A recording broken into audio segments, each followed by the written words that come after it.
Ibu Ayu, shalom semua. Ya, kita akan belajar kebenaran firman Tuhan. Dan puji Tuhan, saya diberikan firman untuk mengulas di dalam Lukas 11. Tetapi saya hanya ingin mengambil satu periskop, yaitu tentang tema menghadapi suatu tanda dari orang-orang yang tidak percaya.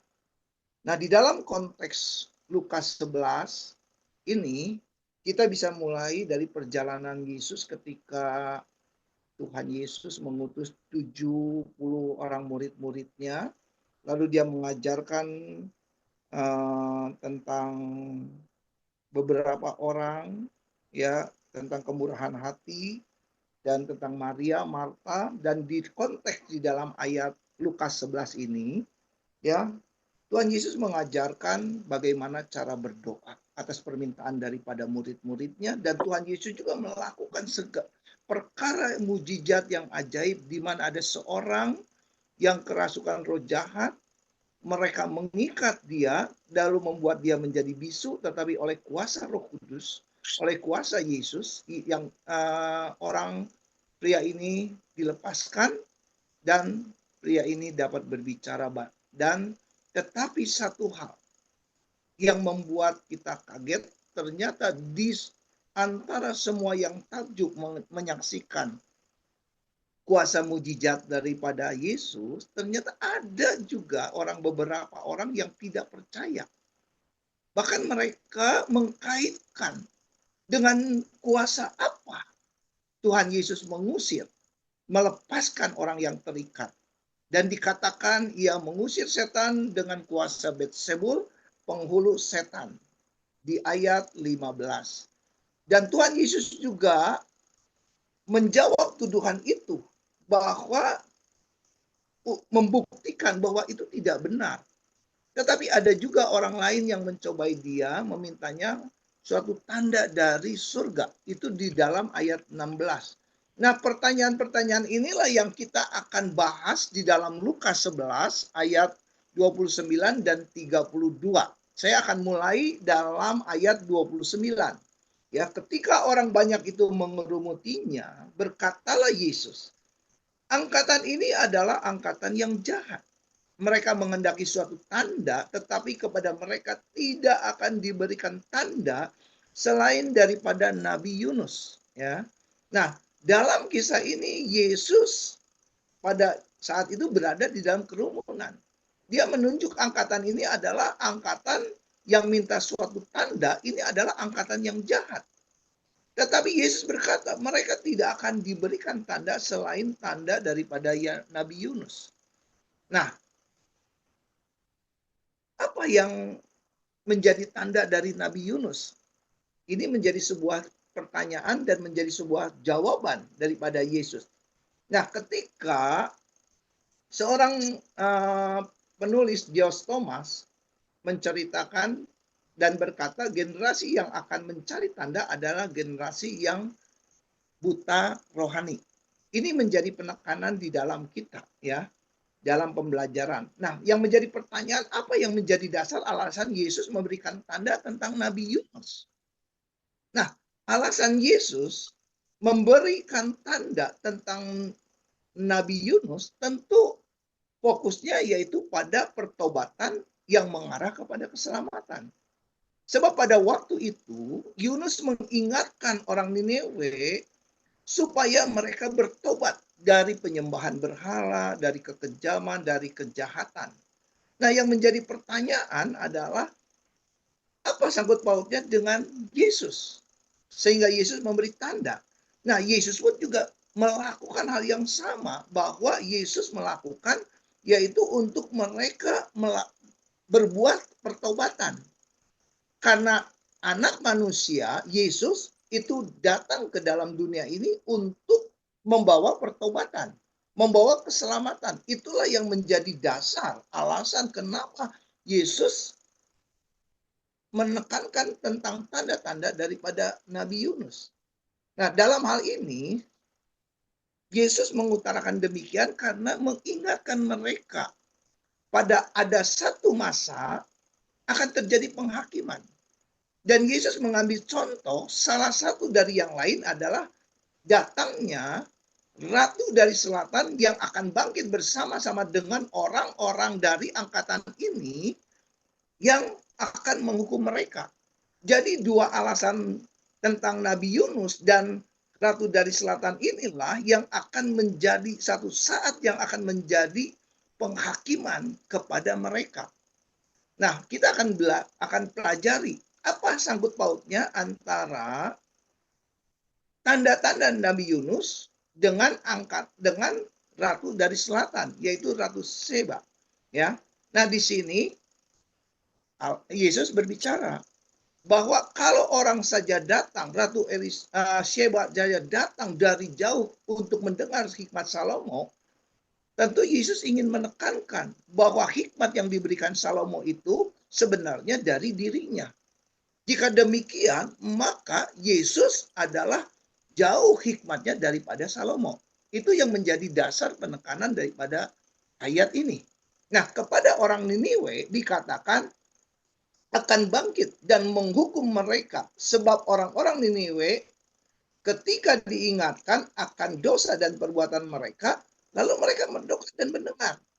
Tetapi kenapa kok mereka semua ini ketika Yesus memberitakan tentang keselamatan, kok mereka hatinya degil gitu. Hatinya tuh tidak membuat pertobatan.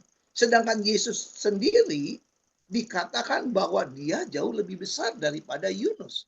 Yang dikatakan kalau Yunus ini adalah seorang nabi, maka anak manusia itu lebih dari seorang nabi. Nah, dalam hal ini penulis ingin menyampaikan bahwa Tuhan mengingatkan tentu kepada semua orang yang di antara mereka dan kita semua untuk berhati-hati tentang bahaya rohani, bahaya kepercayaan, bahaya pengetahuan yang mereka miliki, itu menjadi sebuah kendala di dalam kehidupan, pertobatan dan keselamatan. Dengan cara mencari-cari tanda keinginan tahuan mereka dengan motivasi yang salah. Nah, banyak di antara mereka, misalnya mereka mencari keinginan, mencari pengetahuan, hanya untuk mempertahankan ketidakpercayaan mereka dan diindikasikan bahwa mereka belum bertobat yang sebenarnya. Yang seharusnya ketika Yesus berbicara tentang kebenaran, tentang keselamatan, mereka cukup merenungkan, mendengar, dan percaya. Demikian juga banyak di antara kita. Hamba-hamba Tuhan, para pendeta, para gembala, mereka hanya ingin mencari tahu, hanya memperdalam teologinya saja, tetapi mereka hanya ingin tahu, tetapi dia tidak merasakan apa yang sebenarnya mereka rasakan. Nah, jujur, secara pribadi, ketika saya mulai bertobat, saya pun juga demikian. Ya, saya selalu, bukan selalu, saya merasakan bahwa keraguan tentang eksistensi Allah, ya, keilahian Allah, keesaan Allah, yang dikatakan bahwa Allah itu esa, yang kami tidak mengerti tentang Elohim. Dan saya pun juga merasa ada sewaktu-waktu saya mempertanyakan tentang pribadi Tuhan, ya. Dan ketika saya membaca firman Tuhan, kalau dia adalah esa, kenapa Tuhan Yesus duduk di sebelah kanan Allah Bapa? Kenapa tidak manunggal? Nah, saudaraku, tetapi menjadi pertanyaan saya, apakah saya harus bergelut dengan pertanyaan-pertanyaan itu? Sepertinya pertanyaan-pertanyaan ini meneguhkan saya untuk tidak mempercayai tentang keilahian Allah. Nah, satu hal, apakah saya akan hidup di dalam pertanyaan-pertanyaan Allah dan tidak mengakui bahwa Yesus yang sudah menyerahkan nyawanya menebus dosa dunia, ya, dan kita menyadari bahwa kita ini dikuasai oleh hukum-hukum dosa. Bukankah Tuhan Yesus sendiri telah mati dan menebus dosa kita? Apakah kita tidak mempercayai bahwa dia yang sudah mengalahkan maut? Apakah kita tidak mempercayai bahwa dia yang sudah mengampuni dosa melalui pengorbanannya di kayu salib? Nah, bagaimana saya bisa keluar dari situasi itu. Nah, pada saat itu saya hanya duduk diam, berdoa, mencari Tuhan, memuji dan menyembah Tuhan. Di dalam pujian, penyembahan, perenungan, maka timbullah sesuatu hal yang hikmat yang keluar. Dan saya menyadari tentang keterbatasan manusia. Saya menyadari kepahaman tentang manusia. Tetapi di balik itu, keluar juga hati damai, sejahtera, sukacita. Dan saya mempercayai dengan hikmatnya, mempercayai untuk mempercayai. Dan saya tidak ngotot lagi akan hal itu. Karena saya memahami keterbatasan diri saya. Tetapi ketika saya duduk diam, mencari, memuji dan menyembah Tuhan, saya menemukan sebuah hikmat yang Tuhan berikan kepada kita. Dan di dalam ayat ini Yesus berkata, orang-orang yang hanya mencari tanda-tanda adalah orang yang jahat. Saudaraku yang dikasihi Tuhan, dalam keterbatasan saya menyadari. Saya ingat akan sebuah peristiwa ketika Ayub dikatakan dia orang saleh. Tetapi pada waktu itu, saudaraku, ya kawannya Elihu mempertanyakan tentang keberadaan Ayub, ya. Bagaimana hubungannya dengan Ayub? Bagaimana keadaannya Ayub? Tetapi dengan sadar Ayub berkata, sesungguhnya Allah itu besar dan tidak tercapai oleh pengetahuan kita. Jumlah tahun lalu tidak dapat diselidiki. Ternyata pemahaman wakil menyadari bahwa keterbatasan manusia, sekalipun dia harus menyangkal bahwa kenapa Tuhan aku sudah berbuat baik, tetapi ternyata demikian. Tetapi ketika kawan-kawannya Elihu mempertanyakan itu, Ayub menyadari bahwa keterbatasan. Kamu jangan mengkuliahi saya. Dalam pengertiannya demikian. Nah, tetapi semakin kita intim dengan Tuhan, saat kita teduh, baca firman Tuhan, hikmat itu menguasai dan memberikan pengertian kepada diri saya. Nah, hal itu terjadi ketika Yesus, ya, di dalam Lukas 10 ayat 21 dikatakan secara sangat jelas sekali, ya, ketika Tuhan Yesus pada waktu itu, saya akan bacakan, pada waktu itu juga bergembiralah Yesus dalam roh dan berkata, ya, aku bersyukur kepadamu Bapa, Tuhan langit dan bumi, karena semuanya ini engkau sembunyikan bagi orang bijak dan orang pandai. Tetapi engkau menyatakan kepada orang kecil, ya Bapa, itulah yang berkenan kepadamu. Ayat 22, sesudah itu semuanya telah diserahkan kepadaku oleh Bapakku, dan tidak ada seorang pun yang tahu siapakah anak selain Bapa, dan siapakah Bapa selain anak. Dan orang yang kepadanya anak itu berkenan menyatakan, sesudah itu berpalinglah Yesus kepada murid-muridnya tersendiri, berbahagialah mata yang melihat apa yang kamu lihat. Nah, saudaraku yang dikasih Tuhan, ternyata seharusnya orang yang mengalami persekutuan dengan Roh Kudus ini mendapatkan sesuatu hikmat yang daripada Allah. Tetapi Yesus berkata, Tuhan akan menyembunyikan dari orang-orang yang bijak dan orang-orang yang pandai. Ternyata, saudaraku, persekutuan dengan Tuhan itu bisa menyelami, bisa memahami apa yang sedang terjadi. Dan dikatakan di dalam Lukas 10 ayat 21, semuanya itu engkau sembunyikan bagi orang yang bijak dan orang pandai. Tetapi engkau menyatakannya kepada orang kecil. Pemahaman orang bijak dan orang pandai ini, itu berbicara tentang bijak, pandai secara manusia. Dalam pengertian, dia hanya mengandalkan pengetahuan mereka, tetapi engkau menyatakannya kepada orang kecil. Ternyata pemahaman orang kecil ini di dalam bahasa aslinya, pemahamannya berkata tentang bayi-bayi rohani.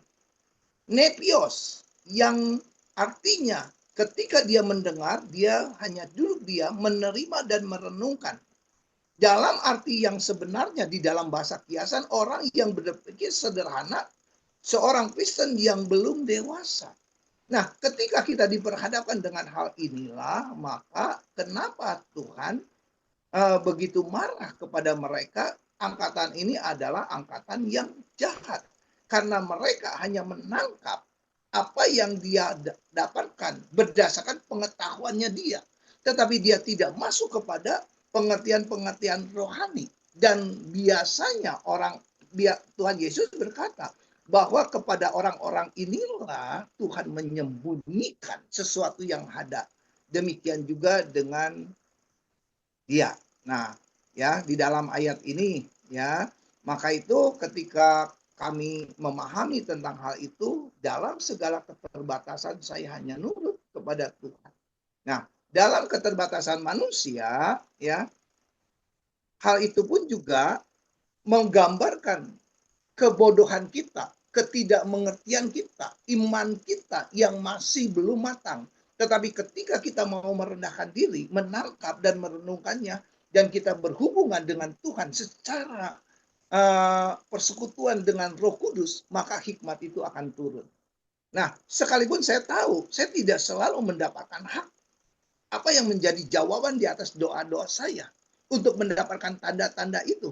Tetapi Alkitab mencatat dengan sangat jelas itu tidak menjadi sebuah ukuran bahwa apa yang terjadi untuk mempertanyakan tanda-tanda itu. Tetapi yang menjadi dasar adalah pegangan dalam hidupmu adalah Alkitab. Kembali lagi kepada Alkitab. Back to Bible. Yang dikatakan di dalam Lukas 11 ayat 28. Tetapi ia berkata, yang berbahagialah ialah mereka yang mendengar firman Tuhan dan memeliharanya. Jadi segala satu kebenaran itu tidak harus dilihat menjadi sebuah tanda. Wah, tanda-tanda ini harus dipertanyakan untuk kita menjadi percaya. Tidak demikian. Tetapi yang harus menjadi dasarnya adalah kembali kepada Alkitab. Dan kalau misalnya kita hanya secara pengetahuan hanya mencari tanda-tanda, maka itu membuktikan ketidakpercayaan kita kepada Sang Ilahi. Dan mereka itu berkata mencari tanda. Kenapa? Apakah benar Yesus itu adalah Allah? Atau untuk mencari kebenaran dan penolakan kepada Yesus Sang Mesias? Atau menyatakan kebenaran dirinya akan ketidakpercayaan. Nah, jujur banyak orang ya terjadi demikian. Mereka hanya mencari tanda-tanda, mereka hanya mempertanyakan, tetapi dia tidak merenungkan. Nah, pertanyaannya, apakah seseorang Kristen, seorang yang ditunjuk Tuhan, dia tidak boleh mencari tanda-tanda? Boleh. Alkitab mencatat demikian. Kalau kita lihat di dalam kitab Hakim-Hakim, kita bisa mencontoh tentang Gideon. Ketika di Gideon, ya, menerima firman Tuhan, lalu dia disuruh untuk memimpin umatnya melawan pertempuran pasukan Midian. Nah, pertanyaannya, pada waktu itu Gideon merasa bahwa apakah aku pantas menjadi seorang pemimpin? Aku ini seorang pemalu, aku ini seorang yang bimbang. Apakah aku pantas menjadi seorang pemimpin? Nah, pertanyaan itu ya menjadi dasar. Apakah Tuhan marah? Tidak. Karena motivasinya bukan karena ketidakpercayaan, tetapi karena motivasinya benar. Apakah aku layak? Ya. Dan Gideon meminta tanda, maka Tuhan menggenapi janjinya dan jelas bukan hanya satu kali tetapi dua kali ia mengabulkan permintaannya. Ya, kalau kita lihat di dalam Hakim-Hakim 6 ayat 36 dan 40. Ya, dikatakan tentang jelas ya bagaimana dia minta contoh dengan memakai ilustrasi bulu domba ya ketika berembun. Itulah yang dinyatakan. Tetapi apakah ketika Gideon minta tanda Tuhan marah? Tidak. Jika demikian, bukan karena pengetahuan untuk mencari ketidakpercayaan kita, tetapi motivasi yang lain. Dan tanda lain saya ambil contoh banyak sekali saudaraku saat ini. Ya, anak-anak muda, generasi sekarang, gereja-gereja Tuhan, bahkan hamba-hamba Tuhan mempertanyakan dengan pengetahuan mereka, sebetulnya mereka tidak percaya, meragukan ketidakpercayaan mereka. Contoh lain, ya, apakah Tuhan marah minta tanda? Tidak juga. Dengan motivasi yang benar, saya ambil contoh adalah Raja Hizkia. Ia sakit parah, tetapi Allah berjanji untuk menjawab doanya dengan menyembuhkannya. Lalu terjadilah kesembuhan kepada Raja Hizkia. Ya, lalu dia mempertanyakan apakah ini berasal daripada Tuhan? Ya, itu karena janji Tuhan. Tuhan berikan kesembuhan. Lalu datanglah Nabi Yesaya. Lalu Yesaya berbicara tentang engkau lihat jam. Maka ketika jam matahari itu kau akan melihat itu berbalik secara luar biasa. Nah, jadi dari kasus ini baik Gideon maupun Hizkia minta tanda, Allah kabulkan karena motivasi yang benar. Allah tidak marah. Dan ketika mereka menyaksikan bahwa Hizkia disembuhkan, ya, ketika mereka menyaksikan Yesus menyembuhkan orang yang kerasukan setan, Yesus katakan kepada mereka, angkatan ini adalah angkatan yang jahat, yang mencari tanda. Artinya mereka itu tidak tulus. Tetapi dengan ketidaktulusan, dengan pertanyaan-pertanyaan ini membuktikan bahwa mereka itu orang-orang yang tidak percaya. Seharusnya mereka tahu banyak tanda-tanda, banyak kesaksian-kesaksian ketika Yesus dibaptis oleh Yohanes Pembaptis. Pada saat dia mau dibaptis oleh Pembaptis, dia melihat Roh Kudus turun ke atasnya. Maka terdengarlah suara, inilah anakku, aku berkenan kepadanya. Apakah itu bukan sebuah bukti tanda? Nah, semakin banyak orang berkerumun mendengarnya, ia mulai berkata, ya, ini angkatan yang jahat. Tetapi dia tidak memberikan tanda Yunus. Nah, mari kita belajar untuk apa yang dimaksud dengan tanda Yunus ini, ya. Tanda Nabi Yunus. Satu-satunya tanda yang diberikan dua Yesus. Yang pertama adalah di ayat 30 dikatakan, sebab sama seperti Yunus menjadi tanda untuk orang Niniwe, demikian pula anak manusia akan menjadi tanda angkatan ini. Nah, tanda yang terbesar tentu, ya, bagi orang percaya adalah kematian dan kebangkitan Tuhan Yesus. Nah, ketika Tuhan Yesus mati dan bangkit, itu berada pada satu posisi di mana 3 hari 3 malam, 3 hari saudaraku, Yesus berada di alam kubur. Tetapi pada hari yang ketiga dia bangkit. Nah, ilustrasi tanda tentang Nabi Yunus ini yang disampaikan ini adalah sebuah tanda tentang keberadaan Yesus berada di dalam kubur. Begitu juga sama ketika Yunus berada di dalam perut ikan, ya, di mana ikan besar itu menelannya setelah 3 hari di dalam perut ikan untuk bertobat atas ketidaktaatannya. Nah, inilah yang menyamakan. Tetapi inti dari semuanya ini adalah berbicara tentang pertobatan. Pertobatan. Ya. Nah, pemahaman tanda Yunus ini adalah itulah bahwa kesamaan Yunus berada di perut ikan 3 hari 3 malam, demikian juga Yesus dikubur selama 3 hari, pada hari yang ketiga dia bangkit. Itu satu hal yang menjadi kesamaan. Ya, tetapi bukan masalah ininya.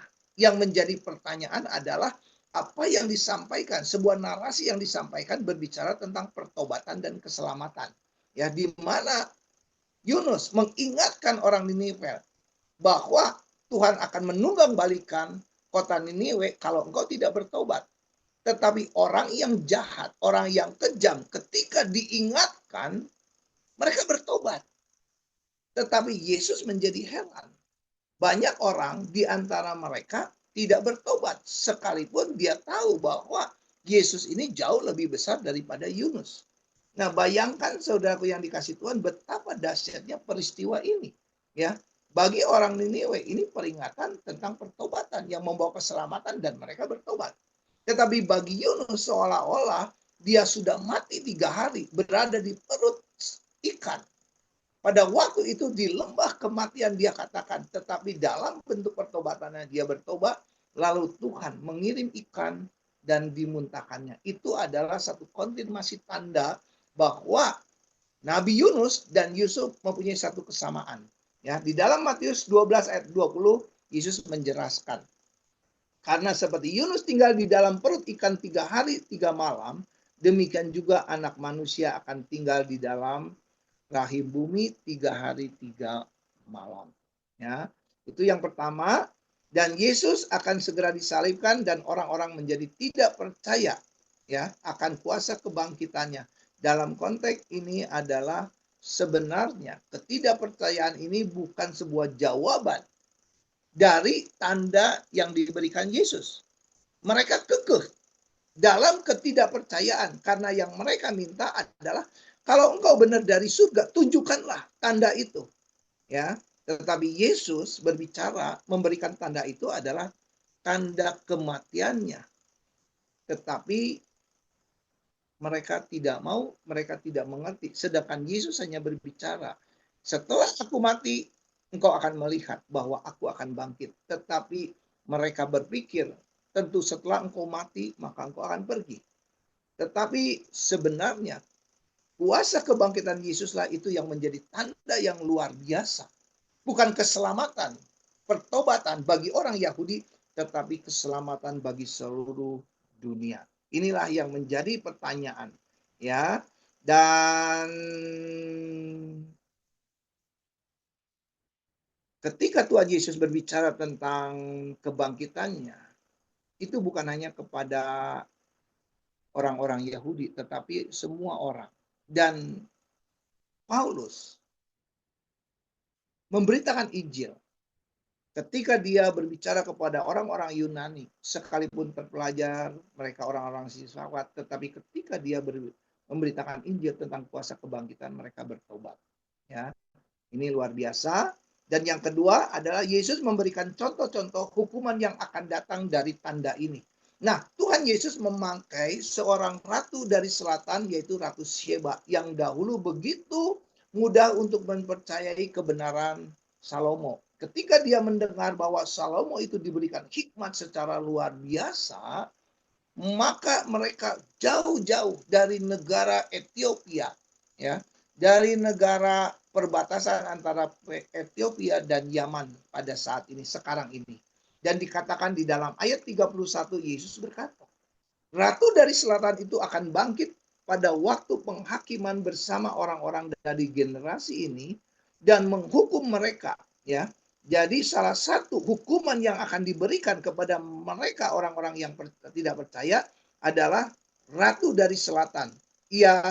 Sebab ia datang dari ujung bumi memperdengarkan hikmat Salomo. Sesungguhnya yang ada di sini yaitu Yesus itu jauh lebih besar daripada Salomo.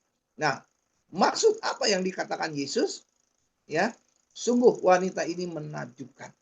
Ya, Tuhan Yesus mengambil contoh ratu non Yahudi. Ya, diceritakan di dalam 1 Raja-Raja 10. Dia datang dengan negeri yang sangat jauh. Dia mendengar sebuah ketenaran hikmat daripada Salomo. Sebetulnya Yesus ingin katakan bahwa Salomo diberikan hikmat oleh Allah. Ya, tetapi aku yang saat ini sedang berada jauh hikmatnya daripada Salomo. Ya, itu dikatakan di dalam 1 Raja-Raja 10 ayat 6 dan 8. Nah, di dalam kisah pertobatan bangsa-bangsa yang tidak mengenal Niniwe ini, dan Yesus juga mengambil contoh dari Ratu Sheba, ya, ini sangat serius bagi mereka ketika mereka menceritakan tentang contoh kasus daripada ini. Tentu mereka sangat serius. Mereka pasti sangat gimana ya? Sangat seakan-akan mereka sangat tidak menerima akan hal itu. Apalagi yang menunjukkan pada harinya nanti penghakiman bahwa mereka akan menjadi penghakim mereka. Nah, pertanyaannya, apakah memang benar apa yang dimaksud dengan Yesus ini, bahwa Yesus akan menunjuk orang Niniwe ya pada masa penghakiman juga Ratu Sheba yang akan menghukumi mereka. Ternyata maksud Yesus tidak demikian, ya. Bahwa Yesus menunjukkan dua saksi berdiri di hadapan penghakiman terakhir, ini berbicara bahwa orang-orang Niniwe yang ketika diingatkan oleh Yesus, diingatkan oleh Nabi Yunus, mereka bertobat. Demikian juga Ratu Sheba yang ketika dia mendengar hikmat yang daripada Salomo, lalu dia menyadari betapa luar biasanya hikmat Salomo. Tetapi yang dimaksud daripada ini, Yesus hanya berkata bahwa hikmat Salomo itu diberikan oleh Allah. Dan Yesus sebagai pribadi Allah tentu dia lebih hebat daripada hikmat Salomo. Nah, yang dimaksud dengan orang-orang yang akan menjadi penghakim pada hari zaman ini bukan menjadi penghakim antara bangsa Niniwe atau juga Ratu Syeba. Bukan demikian yang dimaksud Yunus, ya. Tetapi yang dimaksud dengan Yesus pada hari penghakiman nanti, tanda Yunus, orang-orang inilah yang menjadi saksi, dan Ratu Syeba yang akan menjadi saksi dari masa penghakimanmu. Hei engkau orang-orang yang jahat, ya. Bahwa orang-orang yang tidak percaya, orang-orang yang jahat, ketika diperingati mereka bertobat, dan ketika Ratu Syeba datang kepada Salomo untuk mendengarkan hikmat dari Salomo, mereka juga menyadari bahwa hikmat Salomo luar biasa, tetapi dia menyadari pula bahwa yang semua itu diberikan oleh Allah. Dan ketika mereka menyadari hal itu, maka tanda dari Nabi Yunus inilah dan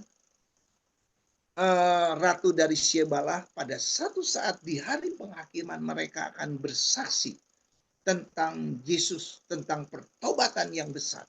Dan kita tahu bahwa sampai saat ini Alkitab mencatat bahwa kisah daripada pertobatan kota Niniwe ini menurut bapak-bapak teolog, bapak-bapak gereja, bahwa inilah yang menjadi kebangkitan penginjilan yang luar biasa, menjadi kebangkitan bangsa yang luar biasa, dan ini menjadi KKR yang terbesar di antara KKR tentang keselamatan dan pertobatan. Maka itu, saudaraku, mari kita jangan meragukan tentang keilahian Tuhan. Kalaupun juga kita merasa kita ini menjadi sebuah pertanyaan, alangkah baiknya saudaraku yang dikasih Tuhan, saudara tanya kepada Tuhan. Buat hubungan intim dengan Tuhan. Ya, saudara-saudara akan mengerti ketika kita intim dengan Tuhan, saya percaya hikmat itu akan turun. Ya, seperti contoh yang saya katakan tadi. Ya, pada waktu itu Lukas 10 ayat 21, betapa berbahagianya Yesus di dalam Roh Kudus. Persekutuan intim dengan Roh Kudus membawa hikmat tentang perkenanan Tuhan kepada dirinya ketika Allah memberikan otoritas kuasa baik di langit maupun di bumi. Dan Yesus berkata, orang-orang ini, peristiwa ini, aku sembunyikan kepada orang-orang yang wise, orang-orang yang bijaksana, orang-orang yang prudent, orang-orang yang gimana ya, pengertiannya sama, tetapi aku berikan kepada orang yang kecil. Orang yang kecil ini adalah yang dimaksud adalah orang yang belum matang gitulah. Orang-orang yang hikmatnya sangat sederhana, immature, ya, yang belum matang, tetapi dia mau untuk merenungkan firman Tuhan. Dan Alkitab kembali, bukan tanda yang diperlukan, tetapi kembali lagi kepada firman Tuhan di dalam kehidupan kita. Karena firman itu adalah guidance di dalam kehidupan kita. Amin. Itulah yang dimaksud di dalam Lukas 11 ayat 29 sampai 32. Tetapi ini menjadi inti pemahaman di dalam Lukas 11 ini. Terima kasih, Tuhan Yesus memberkati. Tuhan Yesus, kami bersyukur, kami berterima kasih apa yang sudah hamba-Mu sampaikan. Sekalipun tidak sempurna, tetapi kami percaya bahwa firman Tuhan tidak pernah kembali dengan sia-sia. Tetapi kami memahami dua tanda itu cukup bagi kami untuk memahami bahwa ini adalah peringatan bagi kami. Kami tidak ingin karena pengetahuan kami menjadi orang yang tidak percaya kepada Tuhan. Tetapi kami memahami kebenaran Alkitab menjadi bagian di dalam kehidupan kami. Di dalam nama Tuhan Yesus kami berdoa, haleluya, amin. Saya kembalikan kepada Amin.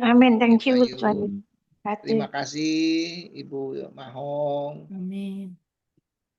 Terima kasih Pastor Stano yang sudah menyampaikan firman. Sama-sama Bu.